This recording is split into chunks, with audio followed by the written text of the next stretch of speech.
नमस्कार दोस्तों, कैसा चल रहा? सोचा इस बार सादत हसन मंटो वीक मनाते हैं, तो मैं तारा फिर लेके आ गई हूँ मंटो जी की लिखी एक थोड़ी सी ट्विस्टेड सी कहानी, बादशाहत का खात्मा। इसमें प्यार है, इमोशंस हैं और सस्पेंस भी है। तो ज़्यादा बकचक ना करते हुए शुरू करती हूँ मंटो जी की लिखी कहानी, बादशाहत का खात्मा। टेलीफोन की घंटी बजी। मनमोहन पास ही बैठा था। उसने रिसीवर उठाया और कहा, हेलो 44457। दूसरी तरफ से पतली सी आवाज़ आई, सॉरी रॉन्ग नंबर। मनमोहन ने रिसीवर रख दिया और किताब पढ़ने में मशगूल हो गया। ये किताब वो तकरीबन 20 मरतबा पढ़ चुका था, इसलिए नहीं कि इसमें कोई ख़ास बात थी। दफ्तर में जो वीरान पड़ा था, एक सिर्फ यही किताब थी और उसके भी आखिरी कुछ पन्ने फट चुके थे। एक हफ्ते से ये दफ्तर मनमोहन के हवाले था, क्योंकि इसका मालिक, जो कि उसका दोस्त था, कुछ रुपया कर्ज लेने के लिए कहीं बाहर हो गया था। मनमोहन के पास चूंकि रहने के लिए कोई जगह नहीं थी, इसलिए फुटपाथ से कुछ दिन के लिए वो इस दफ्तर में आ गया था और इस एक हफ्ते में वो दफ्तर की इकलौती किताब कई मरतबा पढ़ चुका था। दफ्तर में वो अकेला पड़ा रहता था। नौकरी से उसे नफरत थी।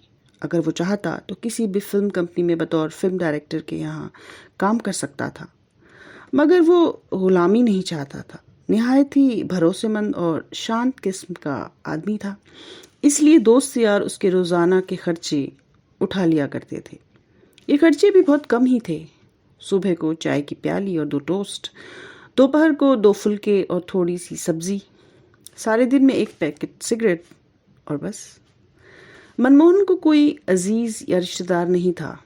बेहद खामोशी पसंद था, अपनी धुन में रहता था। कई कई दिन फाके से रह सकता था। उसके बारे में उसके दोस्त और तो कुछ नहीं जानते थे, लेकिन इतना जानते थे कि वह बचपन ही से घर छोड़ छाड़ के निकल आया था और एक मुद्दत से बम्बई के फुटपाथों पर ही रहता था। जिंदगी में सिर्फ उसको एक चीज़ की हसरत थी कि किसी से मोहब्बत हो जाए। अगर मुझे किसी औरत की मोहब्बत मिल गई तो मेरी सारी ज़िंदगी बदल जाएगी।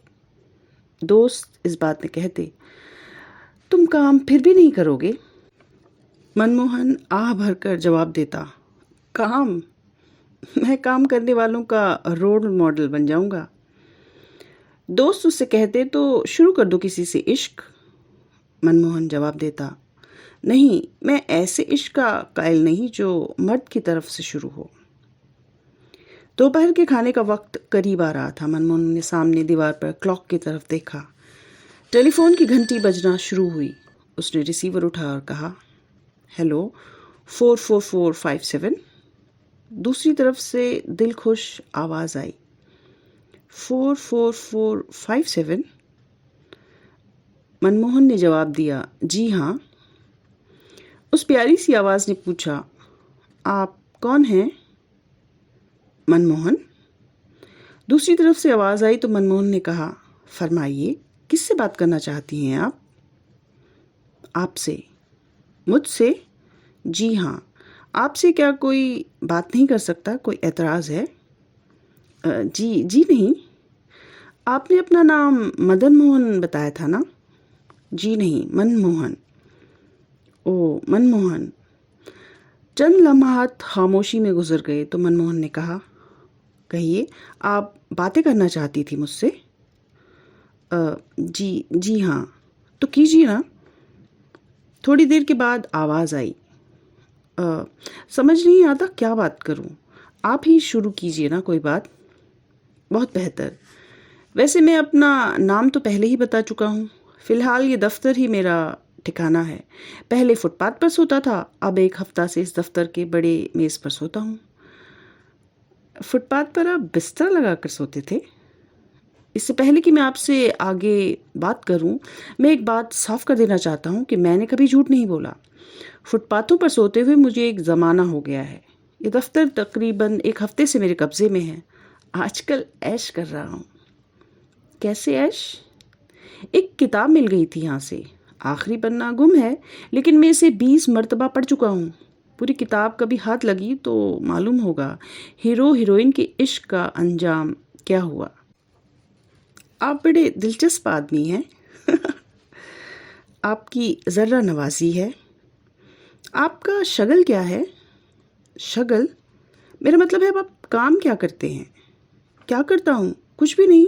एक बेकार इंसान क्या कर सकता है? सारा दिन आवारागर्दी करता हूँ, रात को सो जाता हूँ।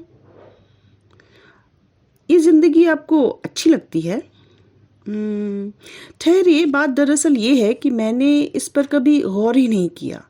अब आपने पूछा है तो मैं अपने आप से पूछ रहा हूँ कि ज़िंदगी तुम्हें अच्छी लगती है या नहीं? तो कोई जवाब मिला? जी नहीं, लेकिन मेरा ख्याल है कि ऐसी ज़िंदगी मुझे अच्छी ही लगती होगी, क्योंकि एक अरसे से बसर कर रहा हूँ ना। एक बात कहूँ? बोलो। आपकी हंसी बड़ी खनकदार है। शुक्रिया। फिर ये बात वहीं पर ख़त्म हो गई। मनमोहन थोड़ी देर रिसीवर हाथ में लिए खड़ा रहा, फिर मुस्कुराकर उसे रख दिया और दफ्तर बंद करके चला गया। दूसरे रोज़ सुबह 8 बजे जबकि मनमोहन दफ्तर के बड़े मेज़ पर सो रहा था, टेलीफोन की घंटी बजना शुरू हुई। जमाइयाँ लेते हुए उसने रिसीवर उठाया और कहा, हेलो, 44457। दूसरी तरफ से आवाज़ आई, आदाब अर्ज़ मनमोहन साहब। आदाब अर्ज़। मनमोहन एकदम चौंका। ओह, आप? आदाब अर्ज़ भाई, आदाब अर्ज़। आप गालिबन सो रहे थे? जी हाँ, यहाँ आकर मेरी आदत कुछ बिगड़ रही है। वापस फुटपाथ पर गया तो बड़ी मुसीबत हो जाएगी। क्यों? वहाँ सुबह 5 बजे से पहले उठना पड़ता था। कल आपने एकदम टेलीफोन बंद कर दिया। आपने मेरी हंसी की तारीफ़ क्यों की थी? लो साहब, ये भी अजीब बात कही आपने। कोई चीज़ जो खूबसूरत हो तो उसकी तारीफ़ नहीं करनी चाहिए। बिल्कुल नहीं। ये शर्त आप मुझ पर लागू नहीं कर सकती। मैंने आज तक कोई शर्त अपने ऊपर हावी नहीं होने दी। आप हंसेंगी तो मैं ज़रूर तारीफ़ करूँगा। मैं टेलीफोन बंद कर दूँगी, बड़े शौक़ से। आपको मेरी नाराज़गी का कोई ख्याल नहीं? मैं सबसे पहले अपने आप को नाराज़ नहीं करना चाहता। अगर मैं आपकी हंसी की तारीफ़ ना करूं तो मेरी पसंद मुझसे नाराज़ हो जाएगी, और मेरी पसंद मुझे बहुत अजीज़ है। थोड़ी देर खामोशी रही। इसके बाद दूसरी तरफ से आवाज़ आई, माफ़ कीजिएगा, मैं अपनी कामवाली से कुछ कह रही थी। हाँ, तो आपको आपकी पसंद बहुत अजीज़ है? हाँ, ये तो बताइए आपको किस चीज़ का शौक़ है? क्या मतलब? यानी कोई शगल, कोई काम? मेरा मतलब है आप काम को क्या करते हैं? आपको काम क्या आता है? मुझे कोई काम नहीं आता, बस फ़ोटोग्राफ़ी का थोड़ा सा शौक़ है। ये तो बहुत अच्छा शौक़ है। अब इसकी अच्छाई या बुराई का मैंने कभी नहीं सोचा। तो कैमरा तो आपके पास बहुत अच्छा होगा। मेरे पास अपना कोई कैमरा ही नहीं है। दोस्त से मांगकर शौक़ पूरा कर लेता हूँ। अगर मैंने कभी कुछ कमाया तो एक कैमरा मेरी नज़र में है, वो ख़रीदूँगा ज़रूर। कौन सा कैमरा? रिफ्लेक्स कैमरा है, मुझे बहुत पसंद है। थोड़ी देर खामोशी रही। इसके बाद आवाज़ आई, मैं कुछ सोच रही थी। क्या? क्या सोच रही थी? यही कि आपने मेरा नाम पूछा, न टेलीफोन नंबर पूछा। मुझे इसकी ज़रूरत ही महसूस नहीं हुई। क्यों? नाम आपका कुछ भी हो, क्या फ़र्क पड़ता है? आपको मेरा नंबर मालूम है, बस ठीक है। आप अगर चाहेंगी तो मैं आपको टेलीफ़ोन करूं तो नाम और नंबर बता दीजिएगा। मैं नहीं बताऊंगी। लो साहब, ये भी खूब रहा। मैं जब पूछूंगा आपसे तभी तो आप बताएंगी ना। जब पूछूंगा ही नहीं तो बताने का सवाल ही कहाँ पैदा होता है। आप अजीबोगरीब आदमी हैं। जी हाँ, कुछ ऐसा ही आदमी हूँ। चंद सेकंड खामोशी रही। आप फिर सोचने लगी? हाँ जी, कोई और बात इस वक्त सूझ ही नहीं रही थी। तो टेलीफोन बंद कर दीजिए, फिर सही। आप बहुत रूखे आदमी हैं। टेलीफोन बंद कर दीजिए। लीजिए, मैं बंद कर देती हूँ। मनमोहन ने रिसीवर रख दिया और मुस्कुराने लगा। आधे घंटे के बाद जब मनमोहन हाथ धोकर कपड़े पहनकर बाहर निकलने के लिए तैयार हुआ तो टेलीफोन की घंटी फिर भेजी। उसने रिसीवर उठाया और कहा 44457। आवाज़ आई, मिस्टर मनमोहन। जी हाँ, मनमोहन। इरशाद। इरशाद ये है कि मेरी नाराज़गी दूर हो गई है। मुझे बड़ी खुशी हुई ये सुनकर। एक्चुअली नाश्ता करते हुए मुझे ख्याल आया कि आपके साथ बिगाड़नी नहीं चाहिए। आपने नाश्ता कर लिया? जी नहीं, बाहर निकलने ही वाला था कि आपने टेलीफ़ोन किया। ओह, तो आप जाइए। जी नहीं, वैसे मुझे कोई जल्दी नहीं, मेरे पास आज पैसे ही नहीं हैं, इसलिए मेरा ख्याल है कि आज नाश्ता नहीं होगा। आपकी बातें सुनकर बड़ा अजीब लगता है। आप ऐसी बातें क्यों करते हैं? मेरा मतलब है, ऐसी बातें आप इसलिए करते हैं कि आपको दुख होता है? जी नहीं, मेरा अगर कोई दुख दर्द है तो मैं इसका आदी हो चुका हूँ। मैं कुछ रुपए आपको भेज दूँ? भेज दीजिए। मेरे लेन देनदारों में आपका भी एक नाम का इजाफा हो जाएगा। नहीं, मैं नहीं भेजूंगी। आपकी मर्जी। तो मैं टेलीफोन बंद करती हूँ। बेहतर। मनमोहन ने रिसीवर रख दिया और मुस्कुराता हुआ दफ्तर से निकल गया। रात को 10 बजे के करीब वापस आया और कपड़े बदलकर मेज़ पर लेटकर सोचने लगा कि ये कौन है जो उसे फ़ोन करती है। आवाज़ से सिर्फ इतना पता चलता था कि जवान है। हंसी बहुत ही खनकदार थी। बातों से साफ जाहिर है कि पढ़ी लिखी और सभ्य लड़की है। बहुत देर तक वो उसके बारे में सोचता रहा। इधर घड़ी ने 11 बजाए, उधर टेलीफोन की घंटी बजी। Hello, mister Manmohan. जी हाँ, मनमोहन। इरशाद। इरशाद ये है कि मैंने आज दिन में कई मर्तबा रिंग किया। आप कहाँ गायब थे? हाँ साहब, बेकार हूँ, लेकिन फिर भी काम पर जाता हूँ। किस काम पर? आवारागर्दी और क्या। और वापस कब आए? 10 बजे। अब क्या कर रहे थे? मेज़ पर लेटा आपकी आवाज़ से आपकी तस्वीर बना रहा था। तो फिर बनी तस्वीर? जी नहीं, बनाने की कोशिश ना कीजिए, मैं बड़ी बदसूरत हूँ। माफ़ कीजिएगा, अगर आप वाकई बदसूरत हैं तो टेलीफोन बंद कर दीजिए। बदसूरती से मुझे नफ़रत है। ऐसा है तो चलिए, मैं खूबसूरत हूँ। मैं आपके दिल में नफ़रत नहीं पैदा करना चाहती। थोड़ी देर खामोशी रही। मनमोहन ने पूछा, फिर कुछ सोचने लगी। जी नहीं, मैं आपसे पूछने वाली थी कि आप सोच लीजिए अच्छी तरह। आपको गाना सुनाऊं? ज़रूर, ठहरिए। फिर गालिब की ये गज़ल शुरू हुई।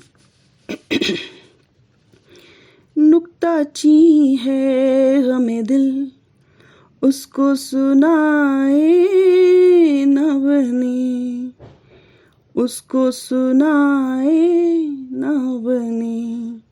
क्या बनी बात जहाँ बात बनाए न बने। नुक्ता ची है गमे दिल। सहगल वाली नई धुन थी। आवाज़ में दर्द और खुलूस था। वाह वाह, क्या बात है, बहुत खूब, शुक्रिया। और फिर टेलीफोन बंद कर दिया। दफ्तर के बड़े मेज़ पर मनमोहन के दिलो दिमाग में सारी रात गालिब की गज़ल गूंजती रही। सुबह जल्दी उठा और टेलीफोन का इंतज़ार करने लगा। तकरीबन 2.5 घंटे कुर्सी पर बैठा रहा, मगर टेलीफोन की घंटी न बजी। जब मायूस हो गया तो एक अजीब सी तल्खी उसने अपने हलक में महसूस की। उठकर टहलने लगा।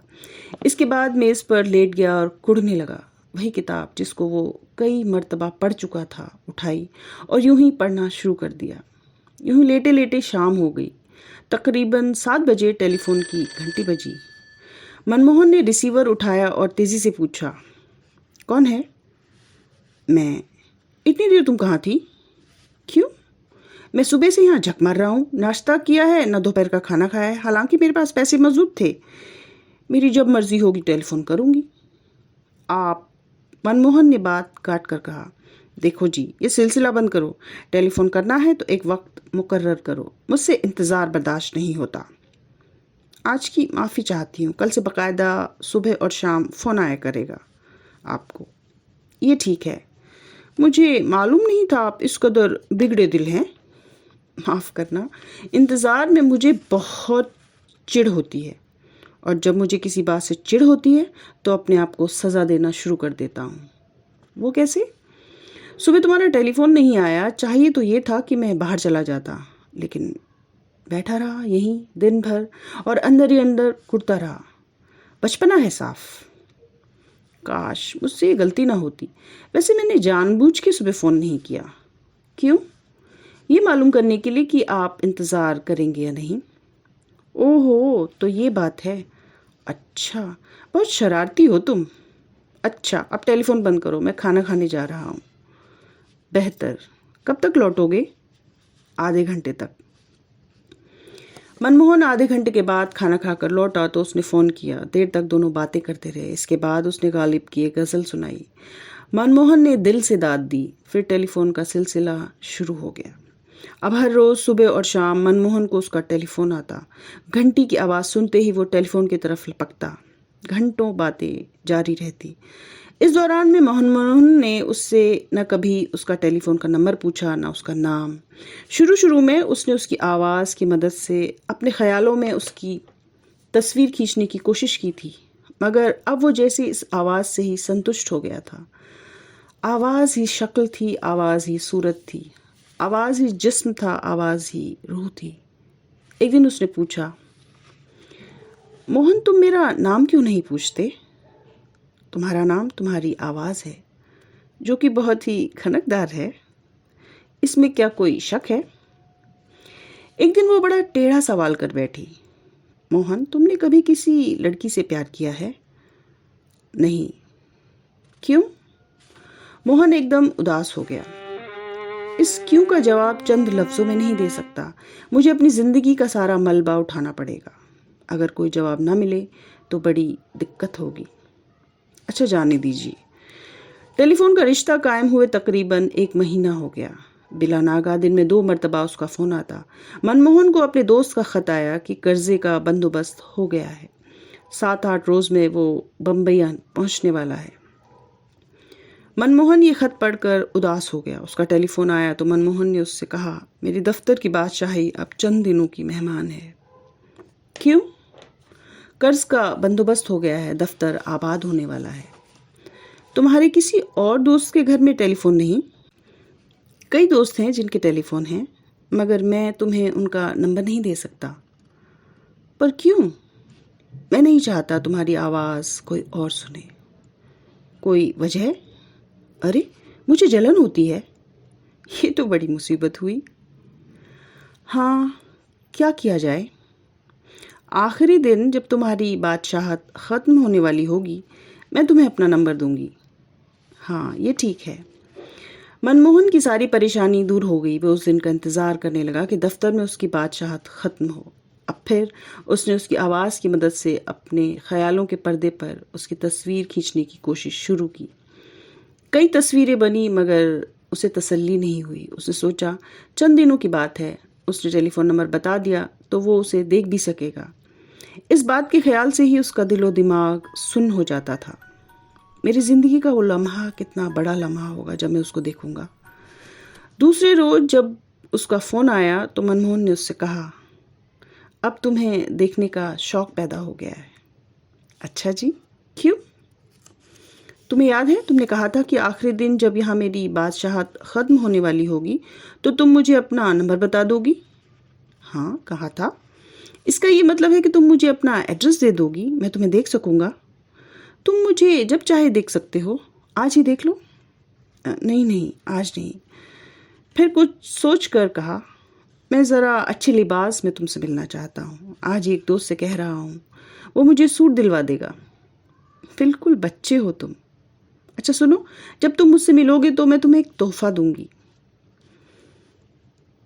तुम्हारी मुलाकात से बढ़कर और क्या तोहफ़ा हो सकता है? मैंने तुम्हारे लिए एक रिफ्लेक्स कैमरा खरीद लिया है। ओ भाई वाह! पर इस शर्त पर दूंगी कि पहले मेरा फ़ोटो उतारो। इस शर्त का फ़ैसला मुलाकात पर करूँगा।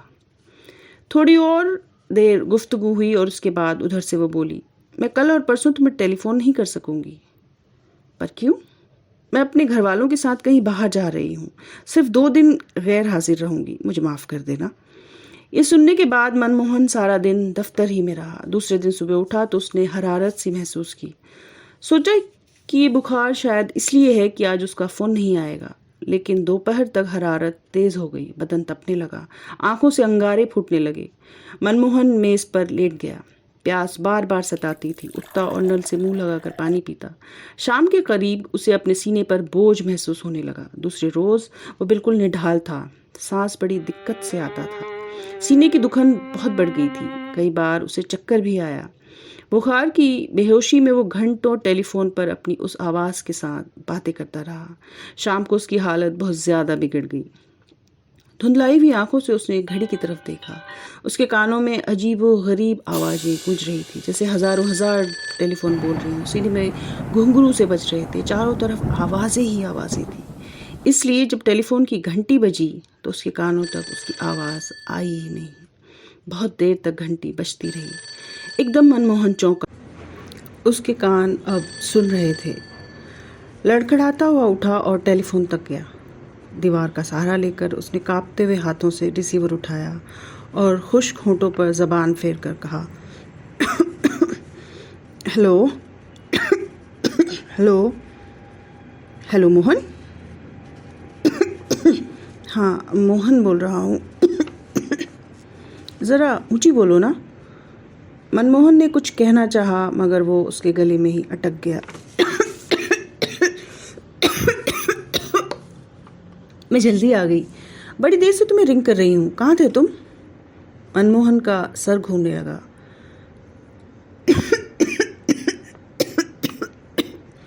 क्या हो गया है तुम्हें? मनमोहन ने बड़ी मुश्किल से इतना कहा। मेरी बादशाहत ख़त्म हो गई है आज। उसके मुंह से खून निकला और एक पतली लकीर की सूरत में गर्दन तक दौड़ता चला गया। अच्छा, तो फिर मेरा नंबर नोट कर लो, 5031440314। सुबह फ़ोन करना। ये कहकर उसने रिसीवर रख दिया। मनमोहन औंधे मुंह टेलीफोन पर गिरा। उसके मुंह से खून के बुलबुले फूटने लगे। तो एक अंत यहीं तक था। मंटो जी की इस कहानी का नायक, जो एक एकाकी जीवन जी रहा था और बहुत ही तन्हा था, शायद अपनी ज़िंदगी की सबसे बड़ी ख्वाहिश पूरा कर पाता अगर उस किताब के आखिरी पन्ने पढ़ लेता। और क्या पता जिंदा होता शायद। पर अफसोस कि उसका अंत भी एक का एक बीच में ही हो गया, जैसे उस फटी हुई नॉवल की तरह। तो आज के लिए इतना ही। अगली कड़ी में फिर भेंट होगी। धन्यवाद, नमस्कार।